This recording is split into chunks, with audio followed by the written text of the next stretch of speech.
warahmatullahi wabarakatuh. Selamat pagi anak-anakku yang tercinta. Salam sehat untuk kalian semuanya. Sebelum kita mengawali bimbingan klasikal pada pagi hari ini, marilah kita berdoa bersama-sama agar diberikan keberkahan selama bimbingan klasikal ini berlangsung dan juga diberikan kebermanfaatan dari apa yang akan Ibu sampaikan nantinya. Berdoa, Ibu persilakan. Doa cukup. Bagaimana kabar kalian hari ini?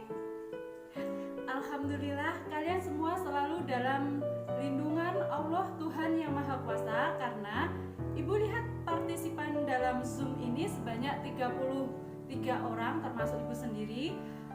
Nah, hal ini berarti bahwa 32 orang lainnya adalah seluruh peserta didik dari kelas 10 MIPA 2. Ini berarti bahwa kalian semua hadir dalam layanan bimbingan klasikal ini. Terima kasih. Anak-anakku sekalian, minggu yang lalu Ibu telah memberikan kapsul-kapsul penyemangat jiwa kepada kalian semuanya. Dan ternyata kalian semuanya sudah mampu untuk membuat kapsul-kapsul penyemangat untuk diri kalian sendiri dengan sangat kreatif. Ibu sangat senang sekali. Ketika kapsul-kapsul penyemangat ini kalian terapkan pada diri kalian sendiri, hal ini akan banyak sekali manfaatnya, kegunaannya, faedahnya. Nah, materi pada pagi hari ini adalah konsep diri. Adapun tujuan dari layanan bimbingan klasikal konsep diri ini adalah yang pertama, kalian semuanya mampu untuk menjelaskan komponen-komponen apa saja yang ada dalam konsep diri. Tujuan yang kedua adalah kalian semuanya mampu untuk meyakini konsep diri positif itu ada dalam diri kalian.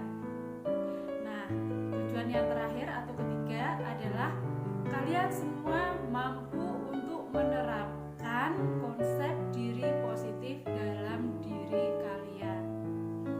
Konsep diri.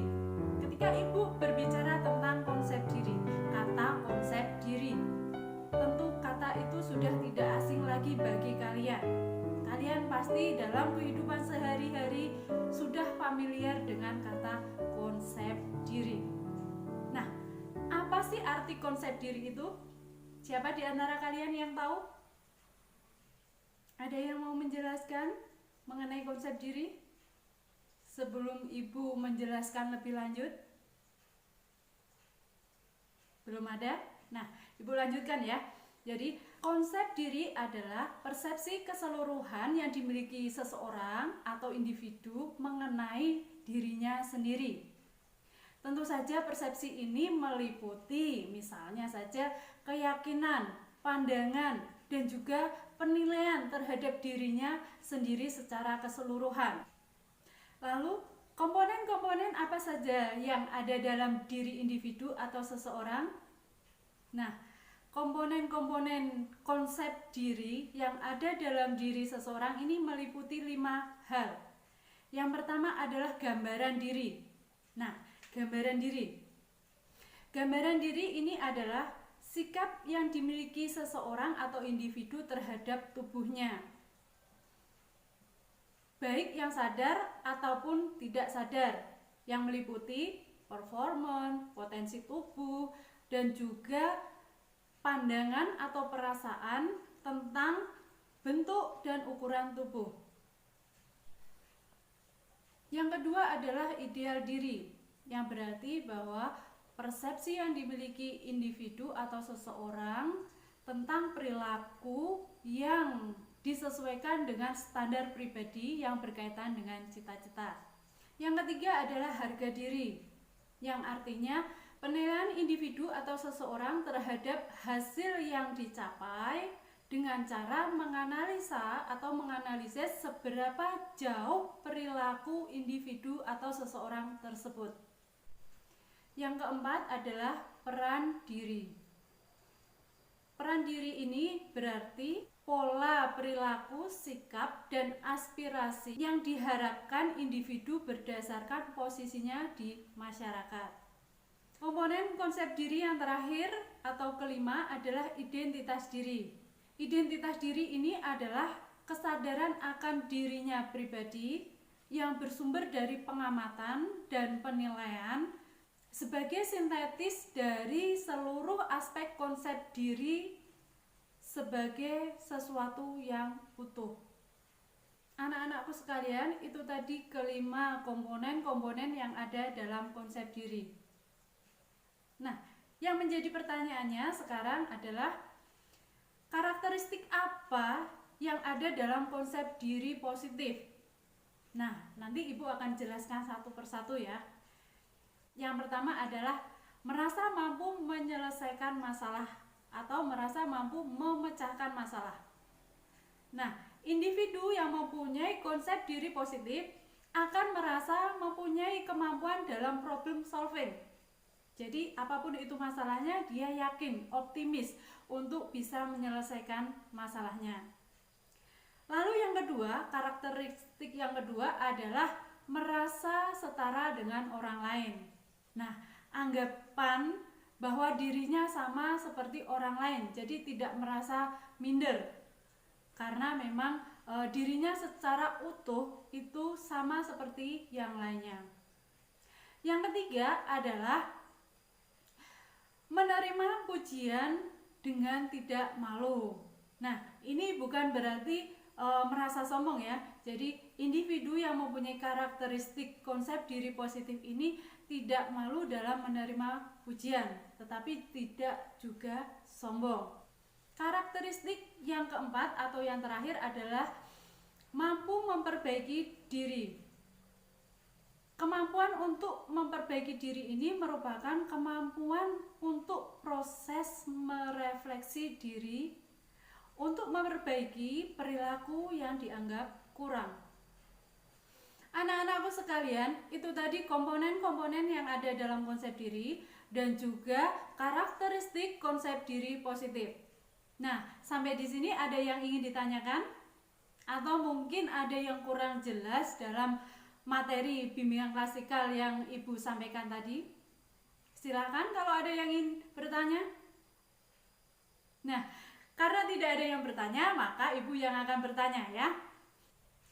Bagaimana caranya untuk menerapkan konsep diri positif dalam diri kalian? Ayo Vita, silakan dijawab. Ya, terima kasih Vita atas jawabannya. Jawaban yang sangat bagus. Mungkin ada yang lain yang ingin menambahkan? Nah, sekarang giliran Mita. Tolong simpulkan dari materi yang Ibu sampaikan tadi, intinya seperti apa dan bagaimana. Ya, terima kasih Mita, jawaban yang sangat bagus dan memuaskan. Jadi, kesimpulan materi pada pagi hari ini adalah komponen yang ada dalam konsep diri ini meliputi 5. Yang pertama adalah gambaran diri, yang kedua adalah ideal diri, yang ketiga adalah harga diri, yang keempat adalah peran diri, dan yang terakhir adalah identitas diri. Nah, selanjutnya karakteristik konsep diri positif ini meliputi 4. Yang pertama adalah merasa mampu menyelesaikan masalah. Terus yang kedua, merasa setara dengan orang lain. Yang ketiga adalah menerima pujian dengan tidak malu, tetapi juga tidak sombong. Yang keempat adalah merasa mampu memperbaiki diri. Materi mengenai konsep diri ini sudah Ibu share di modul pembelajaran. Silahkan kalian mendownload, kemudian mempelajarinya dengan baik, dipahami. Kemudian silahkan kalian isi AKPD-nya melalui link https://bit.do/lkpd konsep diri. Selain itu nanti silahkan kalian juga mengisi untuk evaluasinya di https://bit.do/rk evaluasi konsep diri. Untuk link AKBD dan juga evaluasi kalian semua silahkan diisi, sudah Ibu cantumkan dalam chat di Zoom ini dan juga nanti akan Ibu share juga di WA group. Ibu tunggu sampai 3 hari untuk pengisian LKBD dan juga evaluasi diri ini. Silahkan diisi sesuai dengan dirinya masing-masing, ya. Jadi tidak contoh menyontoh dan juga tidak melihat yang lain karena ini sesuai dengan diri kalian sendiri. Bisa dipahami? Sampai di sini mungkin ada yang mau ditanyakan lagi? Kalau tidak ada yang mau disampaikan, materi pada hari ini Ibu cukupkan sampai di sini. Kita akan bertemu dalam materi selanjutnya, dalam bimbingan klasikal selanjutnya mengenai manajemen waktu melalui Zoom juga, ya. Karena ini pembelajaran masih daring, kita masih tetap menggunakan Zoom untuk kegiatan bimbingan klasikal ini. Tetap semangat, tidak berserah, ceria, bahagia.